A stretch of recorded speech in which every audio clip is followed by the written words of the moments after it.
নমস্কাৰ আপোনালোকে চাই আছে মাই নিউজ এনি ষ্টুডিঅ'ত মই ৰিমঝিম এক গুৰুত্বপূৰ্ণ খবৰ সাৱধান ৰাজ্যবাসী অসমক ৰক্তাক্ত কৰাৰ পৰিকল্পনা কৰিছে আইসিস আৰু অল কায়দাই আমি দৰ্শকসকলক এই গুৰুত্বপূৰ্ণ খবৰটো জনাই আছো সাৱধান খবৰ হৈছে এতিয়া ৰাজ্যবাসী অসমক ৰক্তাক্ত কৰাৰ পৰিকল্পনা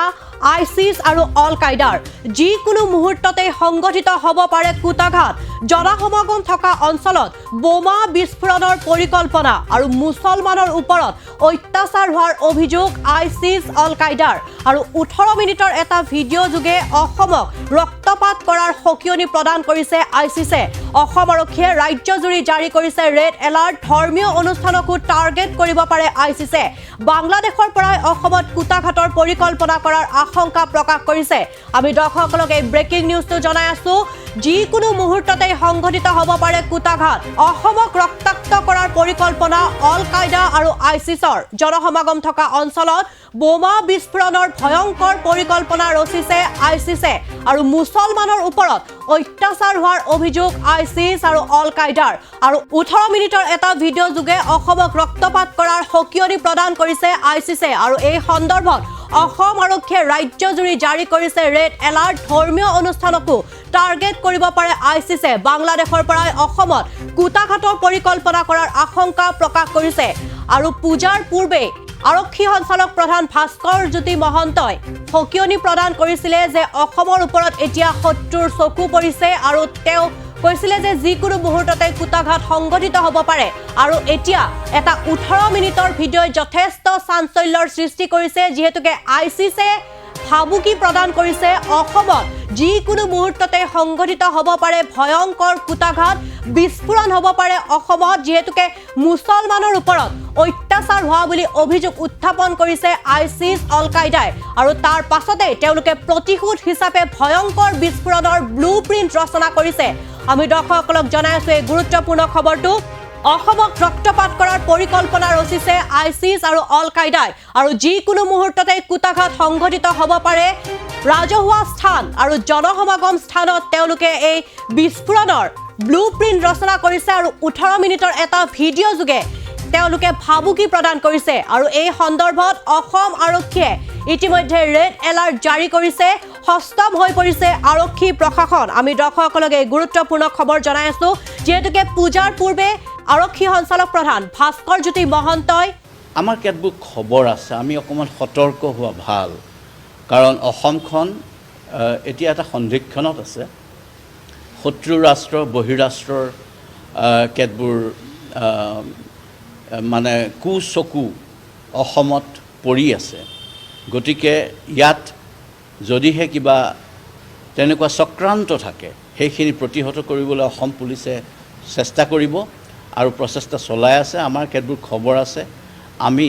আপোনালোকৰ জৰিয়তে সমুদায় অসমবাসীক পূজাটো পালন কৰোঁতে উৎসৱ পালন কৰোঁতে অকল পূজাই নহয় পূজাৰ পিছৰ পৰ্যায়ৰ যিকেইটা উৎসৱ আহি আছে সেইখিনি পালন কৰোঁতে বহু সতৰ্কতামূলক ব্যৱস্থা গ্ৰহণ কৰিবলৈ মই অনুৰোধ কৰিছোঁ সাংবাদিকৰ আগত প্ৰতিক্ৰিয়া ব্যক্ত কৰিছিলে যে অসমত কুটাঘাতৰ পৰিকল্পনা ৰচনা কৰিছে তেওঁলোকক চোৰাংচোৱাই এই কথা সদৰি কৰিছে আৰু পূজাৰ সময়তো যথেষ্ট আৰক্ষী প্ৰশাসন তৎপৰ হৈ পৰিছিল কিন্তু এতিয়া এটা 18 মিনিটৰ ভিডিঅ'ই যথেষ্ট চাঞ্চল্যৰ সৃষ্টি কৰিছে যিহেতুকে আইসিসে ভাবুকি প্ৰদান কৰিছে যিকোনো মুহূৰ্ততে ভয়ংকৰ বিস্ফোৰণ সংঘটিত হ'ব পাৰে অসমক আৰু তেওঁলোকে এতিয়া অসমক টাৰ্গেট কৰি লৈছে আৰু তেওঁলোকে এই ভিডিঅ'টোত প্ৰকাশ কৰিছে মুছলমানৰ ওপৰত অত্যাচাৰ চলোৱা হৈছে বুলি তেওঁলোকে এই ভিডিঅ'ত অভিযোগ উত্থাপন কৰিছে আৰু তাৰ প্ৰতিশোধ ৰূপে তেওঁলোকে ব্লুপ্ৰিণ্ট ৰচনা কৰিছে যিকোনো মুহূৰ্ততে সংঘটিত হ'ব পাৰে ভয়ংকৰ বিস্ফোৰণ ফৌজ के मजालिम की मेरी ذاتی याददाश्त 6 दिसंबर 1992 के दिन से शुरू होती है जब नापाक हिंदुओं के नापाक कदम बाबरी मस्जिद के पाकीज़ा गुंबदों पर चढ़े बाबरी मस्जिद को शहीद किया गया और उसके बाद मुसलमानों पर हमला करके उनका कत्लेआम हुआ इसी तरह मुझे जहाद के लिए तैयार करने वाली तहसील बीरवा के आड़ियोना गांवों के मुसलमान बच्चों खवातीन और बुजुर्गों की वो जली हुई लाशें हैं जब भारतीय फौज ने 2 बस्तियों को आग लगा दी जिसमें कई बच्चे खवातीन और सफेद रेश बुजुर्ग जलकर शहीद हो गए और हजारों मुसलमान अपने घरों से बेघर हो गए इसी तरह मेरे जहाद में शामिल होने में बड़गाम के मंजूर अहमद की चीखों का भी किरदार है। जब भारतीय जालिम फौज ने उसके इलाके का मुहासरा किया, मंजूर अहमद चंद ही दिन पहले भारतीय जेल से रिहा होकर घर आया था। भारतीय फौज ने उसको दोबारा उठाया और अपने साथ एक पहाड़ी पर ले जाकर शदीद तशद्दुद का निशाना बनाया, और जब इन जालिमों का इससे दिल न भरा तो आग का अलाव तैयार करके मंजूर अहमद की टांगें जला दी। भारतीय फौज के जुल्म की बात की जाए तो मखामा का अब्दुल कादिर भी याद आता है, जो रात को घर में सो रहा था। जालिम और गासिब हिंदू फौज ने अब्दुल कादिर को घर से निकाला और सड़क पर ले जाकर उसके सर में गोलियां मारकर शहीद कर दिया। वादी में भारतीय फौज का आम लोगों को उठाना, सख्त तशद्दुद करके शहीद करना और खवातीन की इज्जतों को पामाल करना मामूल बन चुका है। ज़ाहिर है इंसान तो इंसान, जानवरों के साथ भी ऐसा सलूक किया जाए तो जानवर भी अपने दिफा में हमला करते हैं। हमें जहाद में लाने वाली अपनी मजलूम बहनों की आहें हैं, जिनके सरों से नापाक हिंदू फौजियों ने उनकी चादरें खींची। আৰু এই সন্দৰ্ভত আমি সবিশেষ তথ্য জানিম আমাৰ সাংবাদিক দীপাংকৰ তামুলীৰ পৰা। দীপাংকৰ, আপোনাৰ ওচৰলৈ আহিছোঁ, যিহেতুকে এতিয়া এটা 18 মিনিটৰ ভিডিঅ'ই যথেষ্ট চাঞ্চল্যৰ সৃষ্টি কৰিছে। অসমক টাৰ্গেট কৰি লৈছে এতিয়া ICC। এই সন্দৰ্ভত সবিশেষ কি তথ্য জনাব দীপাংকৰ? হয় ৰিমজিম, অসমত ভয়ংকৰ কুটাঘাতৰ পৰিকল্পনা কৰিছে আইচিছ আৰু অল কায়দাই। এই ইছলামিক সংগঠন দুটাৰ টাৰ্গেট হৈ পৰিছে অসম। ইতিমধ্যে অসমক ৰক্তাক্ত কৰাৰ পৰিকল্পনাত ৰচিছে আইচিছ আৰু অল কায়দাই। গৰুখুটিৰ ঘটনা, যিটো গৰুখুটিৰ ঘটনা হৈছিল, গৰুখুটিৰ উচ্ছেদ কাৰ্য, সেই উচ্ছেদ কাৰ্যক মুছলমানসকলক টাৰ্গেট কৰা হৈছে বুলি আইচিছ আৰু অল কায়দাই প্ৰচাৰ কৰিছিল। মুছলমানসকলক টাৰ্গেট কৰিছে, অসম চৰকাৰে মুছলমানসকলক আক্ৰমণ কৰিছে বা মুছলমানসকলক টাৰ্গেট কৰিছিলে বুলি আইচিছে প্ৰচাৰ কৰিছিলে। আৰু তাৰে পৰিপ্ৰেক্ষিতত যে আইচিছ আৰু অল কায়দাই অসমক ৰক্তাক্ত কৰাৰ পৰিকল্পনা ৰচিছে। তেওঁলোকে বিভিন্ন ধৰণৰ কুটাঘাতৰ কৌশল ৰচনা কৰিছে, অসমক ৰক্তাক্ত কৰাৰ পৰিকল্পনা তেওঁলোকে কৰিছে, ব্লু প্ৰিণ্ট ৰচনা কৰিছে বুলি ক'ব লাগিব। ইতিমধ্যে অসম আৰক্ষীৰ হাতত আহি পৰিছে সেই তথ্য, সেই ভয়ংকৰ কুটাঘাতৰ তথ্য আহি পৰিছে অসম আৰক্ষীৰ হাতত। আইচিছৰ টাৰ্গেট হ'ব পাৰে হয়তো RSSৰ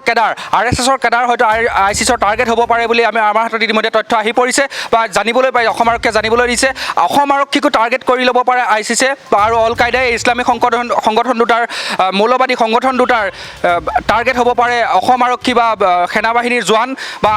RSSৰ কেডাৰ বা বিভিন্ন ধৰণৰ জনসমাগম থকা অঞ্চল বা জনসমাগম হোৱা যিসমূহ ঠাই বা ধৰ্মীয় অনুষ্ঠান বা বাছ, ৰেল, ইতিমধ্যে সেই সকলোতে তেওঁলোকে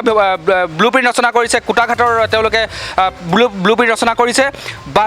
যিসমূহ ঠাইত ইতিমধ্যে জনসমাগম হয় বা যিসমূহ ঠাইত বাছেই হওক বা ৰেলেই হওক, চিনেমা হলেই হওক বা বিভিন্ন ধৰণৰ ধৰ্মীয় অনুষ্ঠানেই হওক, তাত তেওঁলোকে কুটাঘাত কৰাৰ সম্ভাৱনা আছে বুলি আমি জানিব পাৰিছোঁ। বা ইতিমধ্যে সমগ্ৰ অসমতে, সমগ্ৰ ভাৰতবৰ্ষতে ইয়াৰ আচলতে প্ৰতিক্ৰিয়াৰ সৃষ্টি হৈছে। আইচিছৰ যি ব্লু প্ৰিণ্ট ফাদিল হৈছে, তেওঁলোকে যি কুটাঘাতৰ কৌশল ৰচনা কৰিছে, সেই কৌশল ফাদিল হোৱাৰ পিছত সমগ্ৰ ভাৰততে প্ৰতিক্ৰিয়াৰ সৃষ্টি হৈছে। সতৰ্ক হৈ পৰিছে, সষ্টম হৈ পৰিছে আৰক্ষী বা সেনাবাহিনী, সকলো ইতিমধ্যে তৎপৰ হৈ পৰিছে। আইচিছৰ এটা কথা ক'ব লাগিব যে গৰুখুটিৰ যি ঘটনা, গৰুখুটিৰ যি উচ্ছেদৰ ঘটনা, তাৰ কিন্তু লগালগ তেওঁলোকে প্ৰতিক্ৰিয়া ব্যক্ত কৰিছিল। তেওঁলোকে প্ৰচাৰ চলাইছিল যে অসমত মুছলমানসকলক টাৰ্গেট কৰি লোৱা হৈছে। তাৰে পৰিপ্ৰেক্ষিতত তেওঁলোকে এতিয়া ভয়ংকৰ কুটাঘাতৰ আইচিছ আৰু ইছলামিক সংগঠন যি দুটা আছে, আইচিছ আৰু অল কায়দাই ভয়ংকৰ কুটাঘাতৰ কৌশল ৰচনা কৰিছে, অসমক ৰক্তাক্ত কৰাৰ পৰিকল্পনা ৰচনা কৰিছে। কিন্তু এয়াই প্ৰথম নহয়, পূৰ্বতেও তেওঁলোকৰ টাৰ্গেট আছিল অসম। পূৰ্বতেও তেওঁলোকে ভাৰতবৰ্ষক টাৰ্গেট কৰি লৈছিল, বিভিন্ন কাৰণত তেওঁলোকে ভাৰতবৰ্ষ বা অসমক টাৰ্গেট কৰি লৈছিল, কিন্তু সফল হ'ব পৰা নাছিল। এইবাৰো যেন তেওঁলোকে পুনৰবাৰ টাৰ্গেট কৰি ল'লে অসমক, পুনৰবাৰ টাৰ্গেট কৰি লৈছে ভাৰতক। এইবাৰো ইতিমধ্যে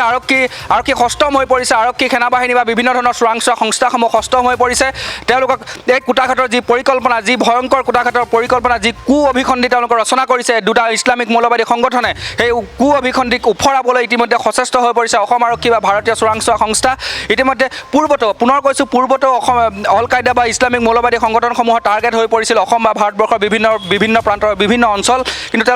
সেই সংগঠনসমূহ সফল হ'ব পৰা নাছিল। এইবাৰো সষ্টম হৈ পৰিছে আৰক্ষী, তেওঁলোকক বিফল কৰিবলৈ, তেওঁলোকৰ অভিসন্ধি উফৰাবলৈ এইবাৰো সষ্টম হৈ পৰিছে। পুনৰ কৈছোঁ, অসমক ৰক্তাক্ত কৰাৰ পৰিকল্পনা কৰিছে ইছলামিক মৌলবাদী সংগঠন অল কায়দা আৰু আইচিছে। আইচিছৰ টাৰ্গেটত পূৰ্বতেও আছিল অসম এইবাৰ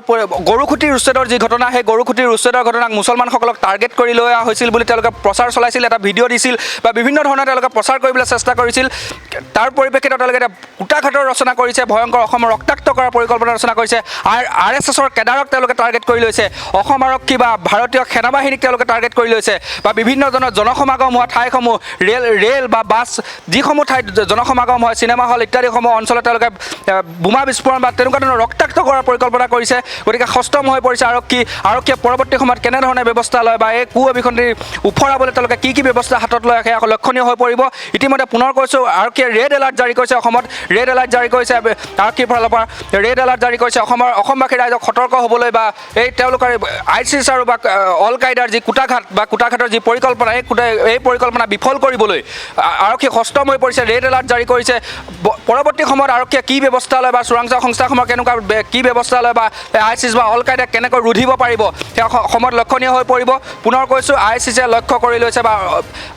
ইছলামিক মৌলবাদী সংগঠনৰ লক্ষ্য হৈ পৰিছে অসম ৰিমজিম হয় ধন্যবাদ দীপাংকৰ আমাক সবিশেষ তথ্য জনোৱাৰ বাবে আৰু আমি দৰ্শকসকলক এই গুৰুত্বপূৰ্ণ খবৰটো জনাই আছো যিকোনো মুহূৰ্ততে অসমত সংঘটিত হ'ব পাৰে ভয়ংকৰ কুটাঘাট আৰু ISIS অল কায়দাই এতিয়া ভাবুকি প্ৰদান কৰিছে তেওঁলোকে ব্লুপ্ৰিণ্ট ৰচনা কৰিছে অসমক কুটাঘাটৰ ব্লুপ্ৰিণ্ট ৰচনা কৰিছে যিহেতুকে 18 মিনিটৰ এটা ভিডিঅ' এতিয়া যথেষ্ট চাঞ্চল্যৰ সৃষ্টি কৰিছে তাত ISISে ভাবুকি প্ৰদান কৰিছে মুছলমানৰ ওপৰত অত্যাচাৰ চলোৱা হৈছে আৰু যাৰ প্ৰতিশোধ ৰূপে তেওঁলোকে অসমত ভয়ংকৰ বোমা বিস্ফোৰণৰ পৰিকল্পনা ৰচা বুলি তেওঁলোকে এই ভিডিঅ'ত প্ৰতিক্ৰিয়া ব্যক্ত কৰিছে